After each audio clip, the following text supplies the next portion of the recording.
Hey, welcome everyone to the Tesla D event. There's been a lot of speculation as to what the D stands for. And here we are back again with Elon Musk, the man of Tesla, who could have done everything that Elon Musk has done. Everything that all those crazy ideas. It's incredible. No one ever has done so many things, so many creative things, so many big developments, disruptions. I mean, it's not like he is having all the ideas logically, but he works with very many good people, and they all work together very good. That's what's important, because the result, the final result, is what we can feel, what we can see, and we know it's good.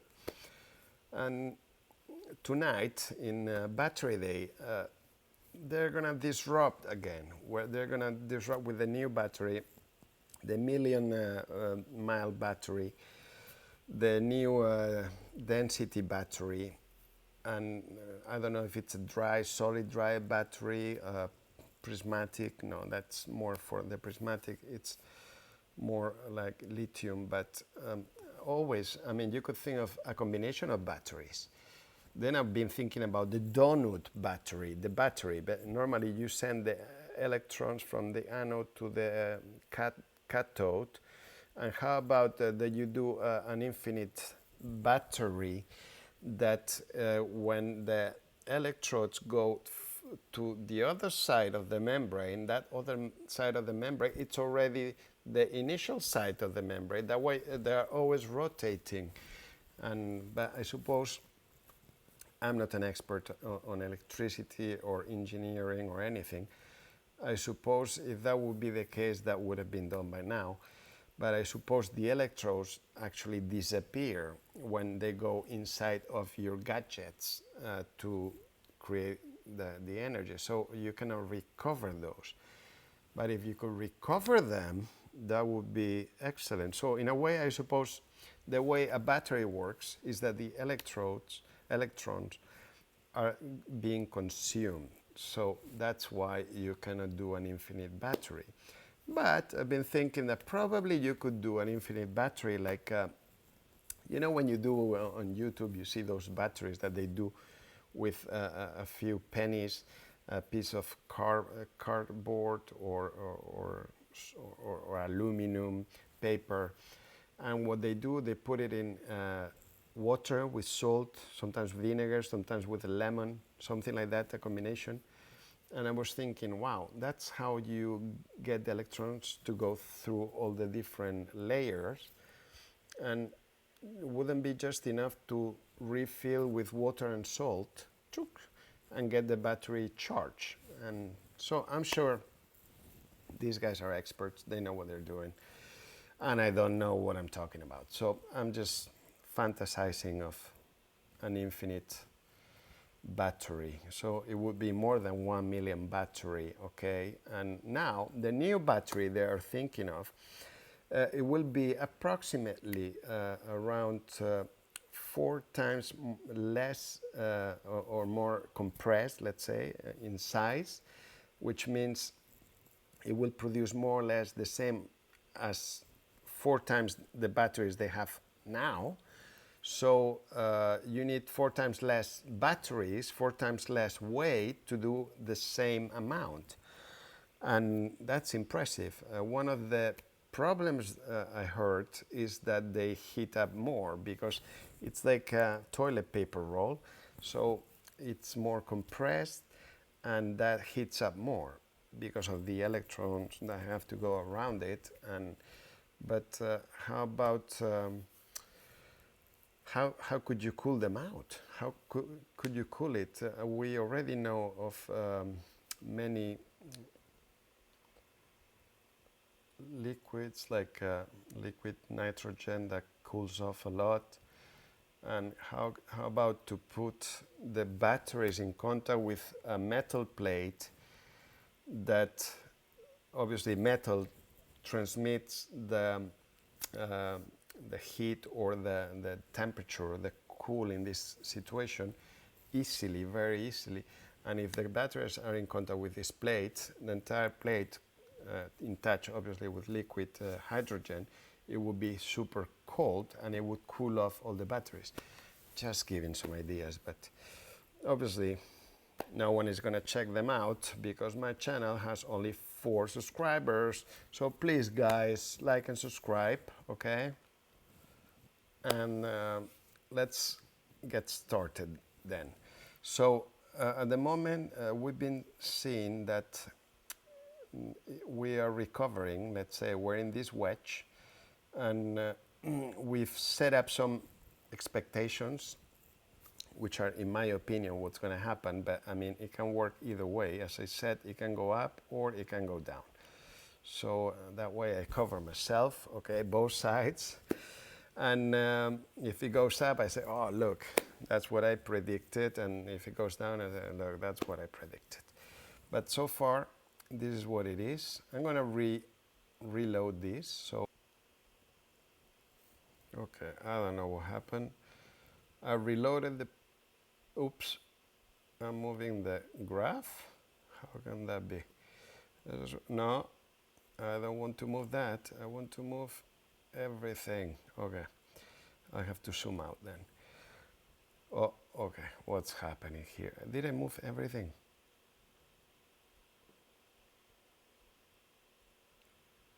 Okay, now I see what's happening. Basically, I reloaded the site, and it's like we were missing all this information. Yes, so that's crazy. This Yahoo Finance sometimes is like, but look where we are now. We're here, and look, it's like the graph stopped here, and all these happened. And we didn't even see that. So, okay, Elon, what do you think? You're the high-tech guy here. Come on. How can this be happening to Yahoo Finance? I mean, Yahoo Finance gives a lot of errors, mistakes all the time. Still, I love it because you don't get the ads that you get with the TradingView. Very annoying. And it's one of the cleanest ones I see. But there's a lot of possibility for improvement. All this header here is too big. I like the TradingView one that you don't even have all these. So you get more space in the graph, and you can have 2 graphs if you want. You can have the RSI. Now what I do every time I want to see one or the other, I check one. Oh, look at that. Here oversold. Amazing. Amazing. And normally when it oversells, it drops. But look at what happened. It dropped, but still didn't drop all the way down. So that's been the first oversold for a very long time, in many days. So there you go. At the moment, we are above the 200 moving average. I'm gonna remove everything, guys. Sorry, it's like it's getting too crowded and I'm getting pissed off, and I suppose you too. So I'll do it for you. But look at that. That looks so clean, so neat. We are starting to be above the 200 moving average. So if we would have known that was going to happen, what would have we done? If we could go backwards, we would have bought something here. Okay, we didn't buy. Look at 423. It would have been perfect. So we could still buy, because actually, if you think about it, this might continue more and more. And what I'm thinking, I mean, price difference, this is moving sideways. I don't think it's going to go down more than that, much more. And we could have bought a 430, 432.81. It doesn't make much of a difference. So let's set that up. And we already have some, oops, that's the Shopify. Before we do that, since we're going to buy it no matter what price, Shopify says 950. Let's confirm that that's correct. Refresh 950. Looks like it's correct, but look again, I'm gonna make the same mistake actually that I did before I would have done. Now, when do you set the stop loss? You set it when it's at the bottom, because if I set it here and I calculate more or less the stop loss, I would put this number, but then if it goes down to this point, it gets sold. But so far, I mean, Spotify has been going up, so let's do that. Let's be based on the 950 divided by 101, 940. That's gonna be my stop loss, which it's below this previous point in time, the lowest point that we had in there. I could do 939. You wanted to do it below because you don't want to sell for nothing, for no reason, just because of one of the small fluctuations. You wanted to sell off in a big fluctuation. So far so good. The target, as I said before, based on the price at which we bought Spotify this morning, was 955. So at 955, we would have reached the 5% profit. Is that possible? No, I doubt that's correct, because it only went up 2%, 3%. No, so no, forget about what I just said. Let's go back to Tesla now. So we were going to buy Tesla, and we can try to buy it at 432 and see how it goes. So I already had some pre-orders here, but that's not going to work out. I don't want to also either buy 6 at 432. There might be opportunities to buy them cheaper later. So let's buy 3, okay? 3 at 430. Now I see it's 432.70, 431, and see how that goes. So we close that 431, and we check. I can even set the other order, okay? So buy 3 more at, let's see, 431 divided by 1%. So 1 at 426, okay? 1% low. If we drop 1%, we buy 3 more. And we'll leave it like that. It's a day order. Oh, exceeds your, oh yeah, that's what happens, you know. We do 2, we buy 2 cheaper. Look, normally you have to do things the other way around. You buy less at the higher price and buy more at the lower price. But look, that's what we have at the moment. So 432 now, okay, 432. This is really good. I don't know if in your system that it shows you, okay, when you have, this is, we're in the minute, so each of these boxes, which I forgot the name, represents 1 minute. And this here, oh, sorry, that's my YouTube channel. This here represents that exact minute, what's happening. It's trading between 32.19 and 32.36. Okay, so we'll put 31.50.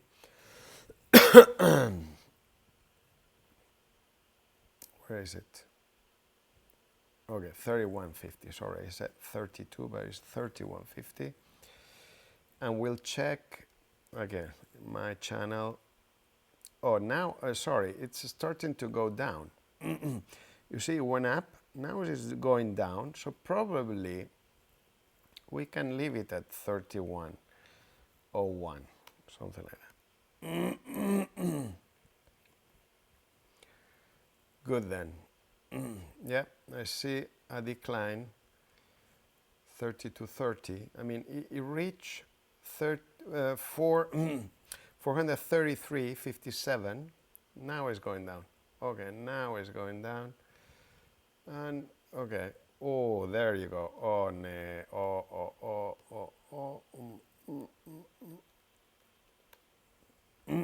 I would have bought there, but I don't want to buy it 25. I'm going to put again. I'll explain. If it goes down so much now, which it was a big drop in 1 millisecond, I'd rather buy less at a higher price and then more at a lower price, like I normally would do. The triangle rule, okay, which I showed in my previous video. So now it's going down a lot. Actually, it's going down so much that I think I'm just gonna put this very low. So, and then we'll put it up when we decide to buy. So we have the orders preset. Oh, look, it already bounced back, but you see the distance between these two, which is this square. That's pretty big. That means it's going to continue to move down. Normally. You have big distance, and if it's open, okay, one is more open than the other. If it starts to close down, it's going to diverge to the crossing. But I see now a bit less activity. The range is smaller than this one. So it's trading in between very small numbers, which is not good. But now it's getting bigger, so now it's going down. Okay, if it goes down, we want to buy more. Because as I said before, normally it will go at around 3:30 to 4, it's going to start going up like crazy.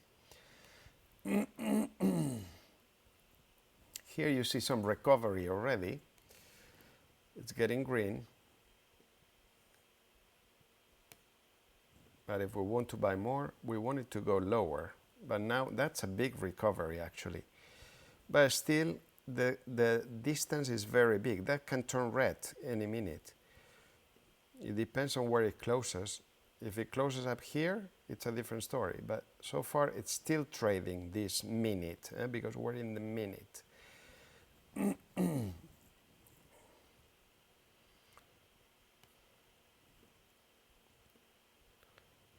And it got green. So that's the first symptom of recovery, which it doesn't mean it will happen, because still you have a big gap between the two lines.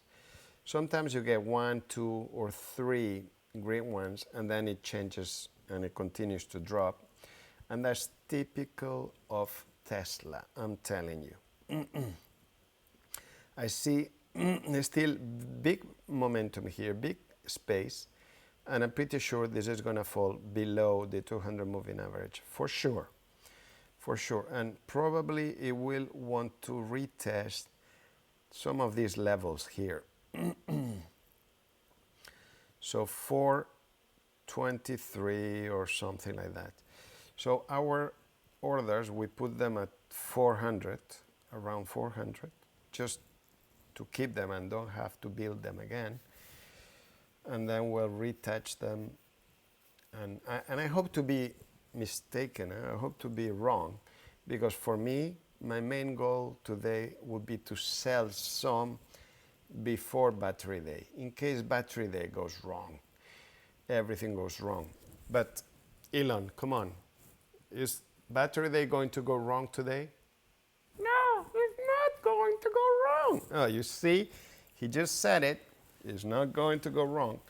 It's going to be incredible. Look at that. Okay, it's going up, it's going down. You see, it wants to go up, but it's not. And you see the difference. You see that it's open. Okay, they are open. The separation between them, it's open. And that's what indicates or shows you that it's going to continue to drop. So we would have bought here. It would have been a mistake already. We have it at 430. And the lowest it has been is 429.75 that you can see there. So yeah, and oh, now it's closing. Now it starts to close. Now it's closing down. If it closes down, that means it's going to turn around. And I say oh, but as I said before, that's a good sign. Okay, we can set already some of our orders at 429.75 for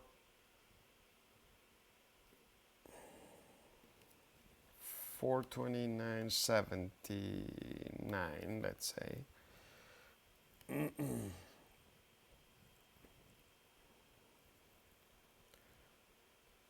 And see, now we're checking the range in which is trading that minute. That's really good information. Okay, if I really would like to sell it right now, I would put 430, 50 or 60 and it would sell directly. But I'm pretty confident this could still go down a little bit. Even though I'm setting this price and now it's trading between here. But sometimes it goes down in one shot and it gets sold. So yeah, let's see. We don't need to buy. We're just doing it for fun. We don't need to buy it. And if we buy it, we want it to be for a good price, a few cents discount. Okay. So there we go. Now 430, it doesn't seem to want to go to 429 at all. So we could do 430 something. Is it recovering or not? Oh, there you go. Now it went down. So now it's gonna 430.22, and I'm pretty sure it's gonna go for 420. Look at this. I think it's gonna go down more. Yeah, it wants to go down more. It's still not closing. It's still pretty open.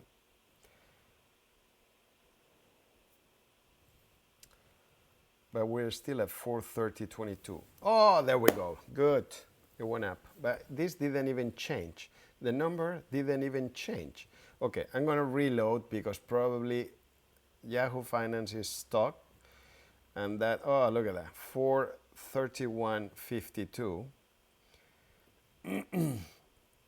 You see, it's a problem with Yahoo Finance that is not refreshing when you're in the most crucial moment. There we go. Back in here. And so we could put, and now I don't even remember what we have, 429. Okay. So we could do 430.50. 430.50. Let's not forget, we're saving a few cents here, okay, guys? So at the end, it's a stupidity because if you really want to buy it, just go for it. Don't try to save a few cents because then you're chasing it. And when you're chasing it, you'll end up paying $5 more, which is what's going to happen here. I can see it's going up and up and up and up. I mean, we'll just buy it. So we put 432, boom, and I will buy. Bought. Okay, but it was fun, at least just to show, okay? And there we go. We bought some more. We could have bought more, but we don't want to. There might be other opportunities where when it goes down more. And the important thing is that we're still above the 200 moving average. And the 200 moving average is showing a bit of an uphill. That means we're in an uptrend. And that's a very good sign. So this is going to cross now. We're going to change direction. So it's going to go up more. So now this change here is changing this direction.